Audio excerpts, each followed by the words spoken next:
제가 참 좋아하는 말이 있습니다. 성공은 남이 시켜주는 것이다. 성공은 남이 시켜주는 것이다. 오늘 제목인데요. 이것은 CEO 15,000명의 스승이자 대기업 총수들이 자문을 구하기로 소문나 있는 IGM 세계경영연구원의 전성철 회장의 말입니다. 스스로 열심히 하고 정성을 다하고 최선을 다하는 건 두말할 필요 없는 기본 중의 기본이고요. 무엇보다 다른 사람의 도움이 절대적으로 필요하다는 뜻일 것입니다. 가령 취업을 하고 싶다고 다 할 수 있는 게 아니죠. 고용해주는 누군가가 있어야만 합니다. 또한 창업을 한다고 할 때도 함께 마음을 모아 건실하게 일할 동료와 직원이 반드시 필요합니다. 언젠가 나 혼자 산다라는 TV 프로그램을 본 적이 있습니다. 속으로 참 모순적이다 라는 생각을 한 적이 있습니다. 혼자 산다고는 하는데 보면 늘 누군가를 만나고 늘 대화하고 늘 함께 식사하고 언제나 타인의 도움을 받으며 살고 있더라고요. 식당에 가든 편의점에 가든 체육관에 가든 촬영을 하든 절대 혼자가 아니더라고요. 결국 나 혼자 산다는 역으로 나 혼자는 절대 못 사는 인생과 나 혼자서는 결코 살아갈 수 없는 사회를 더 명징하게 보여주는 증거라는 인상을 받았더랬습니다. 이와 같은 맥락이겠죠. 앞서 말한 전성철 회장은 아무리 똑똑하고 잘났어도 성공은 나 혼자 할 수 있는 게 아니라 다른 사람과의 관계 속에서 그들과의 상호작용 가운데 남이 시켜주는 것이라고 말하는 것입니다. 성경의 모든 인물이 그러했지만 누구보다 인생에 우여곡절이 많았던 너무나도 인간적인 한 사람을 통해서 성공이 과연 남이 시켜주는 것이 맞는지 그리고 그 과정이 어떠했는지를 함께 살펴보고자 합니다. 자본주의 사회다 보니 성공을 자본의 축적과 확장이라고만 제한적으로 보기 쉬운데요. 사실 현금과 주식, 채권과 부동산만이 성공의 척도가 아님을 인생을 충실히 살아오신 분들이라면 잘 아실 겁니다. 자본주의 세상에서 돈이 전부라고 생각되는 것은 단지 빨간색 안경을 쓰고 있기 때문에 세상이 빨갛게 보이는 것과 다를 바 없는 것이죠. 실제로 살다 보면 성공이라는 것은 오히려 행복한 결혼생활, 사랑 넘치는 가정생활, 화기애애한 직장생활, 실력과 잠재력을 키워가는 학교생활, 그리고 건강하고 건전한 일상생활이야말로 내 인생 최고의 성공임을 깨닫게 됩니다. 그래서 그런 말 있잖아요. 고급 주택은 돈으로 살 수 있어도 화목한 가정은 돈으로 살 수 없고요. 값비싼 침대는 돈으로 살 수 있어도 꿀잠은 돈으로 살 수 없고요. 고가의 시계는 돈으로 살 수 있어도 두 번 다시 오지 않을 시간은 돈으로 살 수 없고요. 좋은 약은 돈으로 살 수 있어도 평생 건강은 돈으로 살 수 없다는 것이죠. 물론 돈 많으면 좋겠죠. 하지만 어느 정도 필요한 필요 조건일 뿐이지 우리 삶을 충실하게 그리고 충만하게 해주는 충분 조건은 못 되는 것입니다. 오늘 성경 본문의 야곱이 그러했습니다. 그는 지금 어마어마한 부자가 되어서 고향으로 돌아오는 중입니다. 처음 도망치다시피 집을 나올 땐 혈혈단신에 지팡이 하나가 전부였다면 20년이 지난 지금은 두 떼를 이루었다고 성경은 말씀합니다. 창세기 32장 10절입니다. 나는 주께서 주의 종에게 베푸신 모든 은총과 모든 진실하심을 조금도 감당할 수 없사오나 내가 내 지팡이만 가지고 이 요단을 건넜더니 지금은 두 떼나 이루었나이다. 이 두 떼가 정확히 어느 정도의 재산인지는 알 수 없으나 적어도 형 에서를 위해서 준비한 통 큰 선물 보따리보다는 훨씬 많았을 것입니다. 그럼 형 에서를 위한 선물 목록은 무엇일까요? 다음과 같습니다. 한번 속으로 계산해 보세요. 불러드립니다. 암염소 200, 순염소 20, 암양 200, 순양 20, 낙타 30, 암소 40, 황소 10, 암낙이 20, 암낙이 새끼 10 해서 총 550마리입니다. 여기 낙타 새끼는 포함되지도 않았습니다. 자, 550마리의 가축이 훌쩍 넘는 선물을 안겨줄 정도라면 도대체 야곱의 재산은 얼마나 많은 걸까요? 그게 다 얼마야 진짜. 사실 야곱이 20년 만에 고향으로 돌아가려고 할 때 외사촌들이 이런 말을 하는 장면이 있습니다. 제가 현대인의 성경을 읽어드리겠습니다. 창세기 31장 1절. 야곱은 라반의 아들들이 야곱이 우리 아버지의 재산을 다 빼앗아가고 우리 아버지의 재산으로 거부가 되었다 하고 말하는 소리를 들었다. 외사촌들이 시기할 정도로 야곱은 말 그대로 거부가 되었던 것입니다. 하지만 친척들이 시샘할 정도로 야곱이 큰 부자가 되었다고는 해도 과연 그가 성공했다고 볼 수 있을까요? 그는 누구보다도 열심히 살았지만 성공한 인생이라고 할 수는 없을 것 같습니다. 왜 그의 부유함과 많은 재산과 풍족함에도 불구하고 성공한 사람, 행복한 인생이라고 볼 수 없냐고요?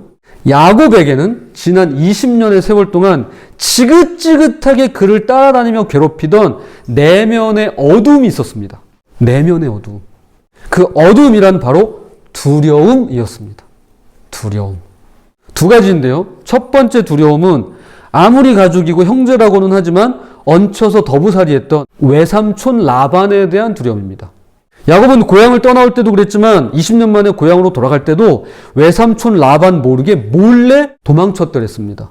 사흘 만에 야곱이 내뺐다는 소식을 알게 된 라반은 사람들을 이끌고 7일 동안 추격한 끝에 야곱과 그의 식술들을 붙잡습니다. 이렇게까지 라반이 밤낮 쉬지 않고 달려온 이유가 조카인 야곱과 헤어지는 게 너무 아쉬워서 잘 가라고 눈물의 환송식을 해주려고 쫓아온 건 아닐 테죠. 야곱은 지난 20년간 외삼촌 라반 밑에서 일하는 동안 이 외삼촌이 어떤 사람인지, 보통은 이렇게 얘기 안 하죠.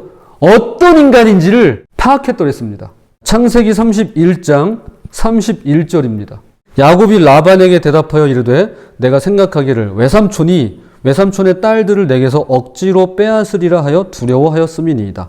라반은 자신의 두 딸을 개인 소유나 재산으로 여기는 사람이었습니다.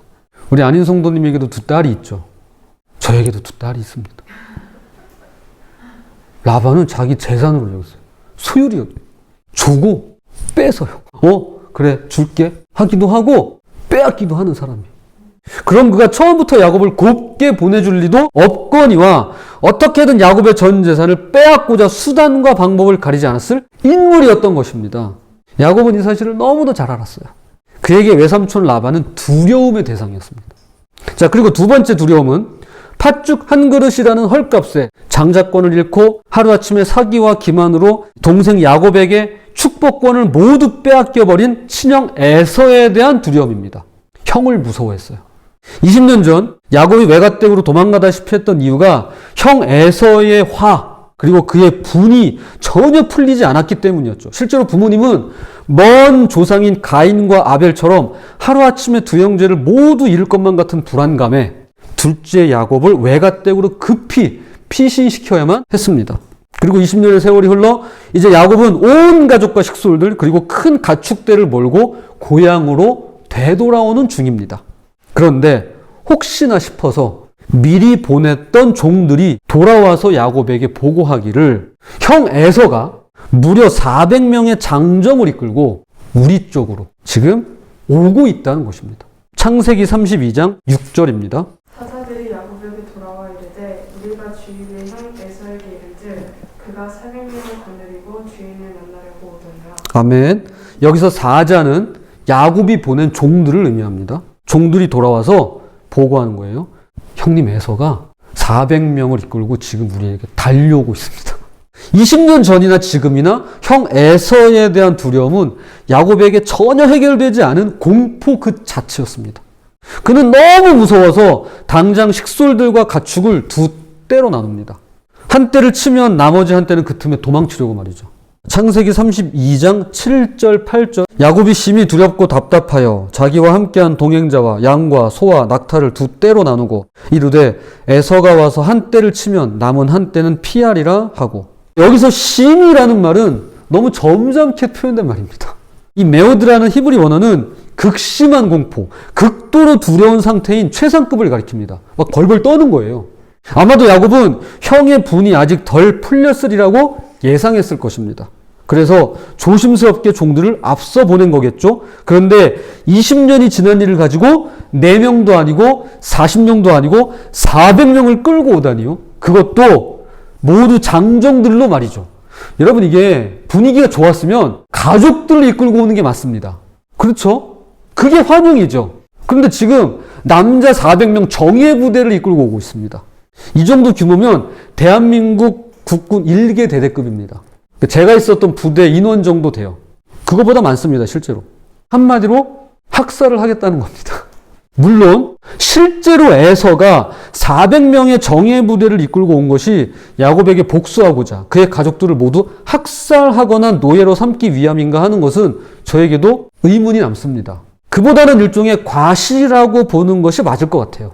장자권도 넘어가고 축복권도 모두 빼앗겨 버렸지만 나도 이만큼 부유해졌다, 힘을 길렀다, 누구 못지않게 축복받았다 라는 퍼포먼스, 선전, 과시라고 보는 것이 오히려 타당할 것 같습니다. 하지만 여러분, 제 생각은 중요한 게 아니에요. 지금 야곱이 극한의 공포를 느끼고 있다는 것입니다. 그래서 이 야곱은 안 하던 기도를 다 합니다. 20년 전 집을 나올 때 베델에서 했던 기도 이후로 전혀 그런 기록이 없다가 이제 20년 만에 집으로 돌아오는 길에 형이 400명의 정예 부대를 몰고 온다는 소식을 듣자마자 그 즉시로 이 야곱은 하나님께 기도하기 시작합니다. 창세기 32장 11절입니다. 내가 주께 간구하오니 내 형의 손에서 에서의 손에서 나를 건져내시옵소서. 내가 그를 두려워함은 그가 와서 나와 내 처자들을 칠까 겁이 나기 때문이니이다. 야곱이 얼마나 겁이 났으면 이런 기도를 다 할까요? 여러분 보세요. 나 자신이 이런 일을 당하는 것도 두려운 일입니다. 그렇죠. 무서운 일이죠. 그런데 정말 무섭고 끔찍한 일은요, 내 가족에게, 내 사랑하는 남편과 아내, 그리고 생명보다 소중한 자녀들에게 돌이킬 수 없는 일이 생긴다라는 사실입니다. 지난 10월 15일입니다. SPC 계열의 빵 공장 회사에서 일하던 23살 여직원이 샌드위치 소스 배합기 기계에 빨려 들어가면서 목숨을 잃는 안타까운 사고가 발생했습니다. 그런데 이 사고가 있기 일주일 전에 같은 업장에서 하청업체 직원이 기계에 손이 끼는 사고가 이미 있더랬습니다.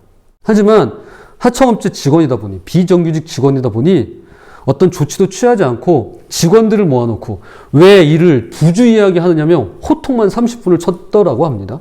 그리고 정규 직원이 보고된 것만 매월 한 건 이상씩 골절이라던가 인대가 끊어진다던가 피부가 벗겨진다던가 하는 사고가 끊이질 않았더랬습니다. 이 SPC 계열사에서. 그리고 지난 5년간 산업재해 사고 발생률을 보니까 다른 제조업체에 비해서 유독 이 SPC 계열사만 1.4배가 높은 758명으로 조사가 됐습니다. 그러니까 있는 안전장치도 제거해내서 더 빨리, 더 많이 일하게끔 하다 보니까 사고율이 그만큼 올라가는 것이죠. 그리고 사망사고가 일어난 지 일주일이 지나서 지난 금요일입니다. 10월 21일에 허영인이라는 SPC그룹 회장이 대국민 사과문을 발표했습니다. 그런데 이걸 기자들만 모아놓고 그냥 사과문을 읽어내려갔습니다. 질의응답 같은 거 전혀 없었습니다. 아예 기자 외에는 아무도 들어오지 못하게 밖에서부터 출입을 통제했습니다. 그리고 고인의 유가족은 뉴스를 보고 나서야 그제서야 사과했다는 걸 알았습니다. 여러분 보세요. 제가 이런 일을 당한다면 정말 무섭고 두려울 것 같아요. 그런데 만약에 내 가족이, 내 자녀가 이런 일을 당하면 어떨까요? 이것만큼 끔찍하고 절망스러운 일이 또 있을까요? 처음에는 지팡이 하나였던 야곱이 20년이 지나서는 남들이 부러워하고 시샘할 정도의 거부가 되었건만 그는 성공과는 거리가 멀었습니다. 얼마 안 있어 죽음과 재앙이 곧 쓰나미처럼 그의 인생과 가족을 파멸로 몰고 갈 것이기 때문입니다. 야곱은 지금 극심한 두려움과 극도로 불안한 상태에 빠져 있는 것입니다. 그런데 말입니다. 결과부터 말씀드리자면 야곱의 첫 번째 두려움의 대상인 외삼촌 라반도 그렇고 특별히 지금 공포에 휩싸여 본인 혼자만이라도 피할 궁리, 도망칠 궁리, 살 궁리를 하고 있는 두 번째 두려움의 대상인 형 에서의 경우도 그렇고 모든 그의 예상을 빗나갑니다. 어떻게 보면 맥이 탁 하고 빠질 정도로 아무런 일도 일어나지 않습니다. 그가 그렇게 무서워하던 일, 아무 일도 없었던 것처럼 사라지고 맙니다. 마치 안개와 같이 말이죠. 야곱의 가족과 식솔들을 모두 거느리고 외삼촌 라반의 눈을 피해서 야반도주했을 당시 열흘 만에 결국 라반에게 붙잡히게 됩니다. 그런데 바로 그 전날 밤에 있었던 일입니다. 도주한 야곱을 다 따라잡은 라반에게 하나님께서 밤에 꿈으로 나타나 이런 말씀을 하십니다. 창세기 31장 24절입니다. 밤에 하나님이 아람 사람 라반에게 현몽하여 이르시되 너는 삼가 야곱에게 선악간에 말하지 말라 하셨더라. 선악간에 아무 말도 하지 말라는 말은 즉 잘잘못을 따지지 말라는 말입니다. 분명히 20년 동안 야곱이 잘한 것도 있을 테고 잘하지 못한 것도 있을 테죠. 그런데 그 점에 대해서 왈가왈부하지 말라는 것입니다. 야곱은 외삼촌이 탐욕스러운 사람인 걸 잘 아니까 늘 빼앗긴 걸 두려워했습니다.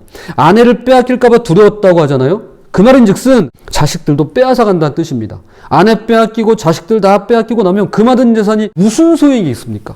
아무리 부유해도 마음 한가운데 커다란 구멍이 뚫려 있을 텐데 말이죠. 그런데 아무 말 하지 말래요. 야곱 만나서 좋은 말도 하지 말고 나쁜 말도 하지 말래요.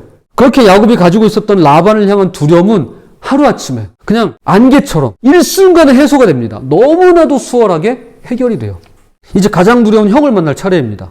만나기 전부터 두려움에 떨고 있습니다. 그래서 온갖 궁리를 다 하죠. 모든 종과 가축을 두 떼로 나누고 그중 형에게 바칠 선물들을 골라서 550마리 그 이상을 그걸 또 세 그룹으로 나누어서 차례차례 보내고 뒤이어 가족들도 차등을 둬가지고 다 보냅니다. 오직 하나 형의 감정을 누그러뜨리기 위해서 형의 감정을 조금이라도 풀어보고자 본인이 할 수 있는 한 정성을 다하고 최선을 다합니다. 그리고 마지막 야복강가에 야곱 홀로 남아서 마음에 정리할 시간을 가집니다. 그리고 그 다음날 강 건너에 있는 가족들과 합류를 하게 되죠. 그런데 참 이상하죠? 어제까지만 해도 그렇게 무서워하고 두려워하고 공포에 떨어서 맨 마지막까지 남아 맨 끝에 숨어 있었던 야곱이 그 다음 날엔 맨 앞으로 나가서 형 에서를 마주하는 것입니다. 너무 분위기가 달라요. 그리고 정말 아무 일도 없었다는 듯이 그동안 야곱을 공포에 떨게 만들었던 태산 같은 두려움이 사라진 것이었습니다. 창세기 33장 3절과 4절. 자기는 그들 앞에서 나아가되 몸을 7번 땅에 굽히며 그의 형 에서에게 가까이 가니 에서가 달려와서 그를 맞이하여 안고 목을 어긋 맞추어 그와 입 맞추고 서로 우니라. 어제까지만 해도 야곱은 너부터가, 자, 그 다음 너가, 그 다음 너가, 그리고 자기는 맨 뒤에, 맨 마지막에 있었어요. 그런데 하루아침에 앞으로 나가고 있어요. 맨 앞에 딱 서고 있어요. 이건 너무나 아름다운 장면 아닌가요? 허그와 눈물은 여기 지금 나오잖아요. 이렇게 탁 목을 끌어안고. 정말 누구에게나 감동을 줍니다. 사실요, 이거 하나만 잘해도 관계가 나빠질래야 나빠질 일이 없을 것 같습니다. 오늘 본문처럼 형제 간에도 부부 간에도 부모자 간에도 친구 간에도 연인 간에도 어떤 인간관계라 해도 허그하면서 눈물을 흘린다? 그러면 모든 문제가 눈 녹듯이 사라질 것입니다. 저도 얼마 전에 제 아내하고 이렇게 허그하면서 이제 운 일이 있는데 그럼 그냥 사라져요. 다 없어져요. 자, 그런데 하루아침에 이런 기적과도 같은 일이 일어난 것일까요? 어떻게 하루아침에? 도대체 그 전날 야복강가에 홀로 남은 야곱에게 무슨 일이 있었던 걸까요? 외삼촌 라반이 야곱을 만나기 전날과 마찬가지로 이번엔 야곱이 형 에서를 만나기 전날 밤입니다. 야복강가에 홀로 남은 야곱은 아주 특별한 경험을 합니다. 이번엔 꿈이 아니었어요. 난데없이 그의 앞에 어떤 한 사람이 나타났습니다. 그리고 야곱은 어떤 이유에서인지 그를 붙들고 놓아주질 않습니다. 이것이 그 유명한, 좀 뜬금없긴 하지만 야복강가의 씨름입니다. 여기서 야곱은 고관절이 탈골되는 것도 아랑곳하지 않고 저를 축복하지 않으면 보내드릴 수 없습니다 라면서 끝까지 붙든 손을 놓지 않습니다. 이 사람이 묻습니다. 내 이름이 무엇이냐? 야곱이라고 합니다. 그러자 이렇게 말합니다. 창세기 32장 28절입니다. 그가 이르되 내 이름을 다시는 야곱이라 부를 것이 아니요 이스라엘이라 부를 것이니 이는 내가 하나님과 및 사람들과 겨루어 이겼음이니이다. 지금 야곱은 야복강가에 홀로 남아 있습니다. 생각이 얼마나 많았을까요? 두려움이 얼마나 컸을까요? 선물은 잘 받았나? 종들은 일러준 대로 말은 잘 했나? 형님은 마음이 좀 풀렸나? 가족들은 모두 무사할까? 고향 떠났던 20년의 세월뿐 아니라 부모님과 함께 살던 집, 그리고 쌍둥이 형 에서와의 온갖 추억들이 떠올랐을 것입니다. 그런데 그 와중에 갑작스럽게 야곱이 어떤 사람과 씨름을 시작하게 된 것입니다. 이것이 그냥 우연히 벌어진 씨름일까요? 저는 그렇게 생각하지 않습니다. 야곱은 지금 죽기 살기로 매달리고 있습니다. 그가 하나님인지 누군지 몰라요. 야곱은요, 지금 자신이 붙들고 있는 이 사람이 하나님인지 누군지 모르고 있습니다. 지금 절박한 그 자체입니다. 상대가 누군지는 몰라도 나 자신이 축복을 받아야만 하는 것만큼은 분명히 알고 있는 것입니다. 어떻게 이 사람이 그 시간 그 장소에 있었는지에 대해서 성경은 구구절절 설명하지 않습니다. 사실 야곱도 몰라요. 다만 왜 이 사람이 이곳에 나타났는지에 집중합니다. 야곱은 축복해달라고 끝까지 매달립니다. 그리고 이분은 축복해 주기 위해서 그 자리에 나타난 것입니다.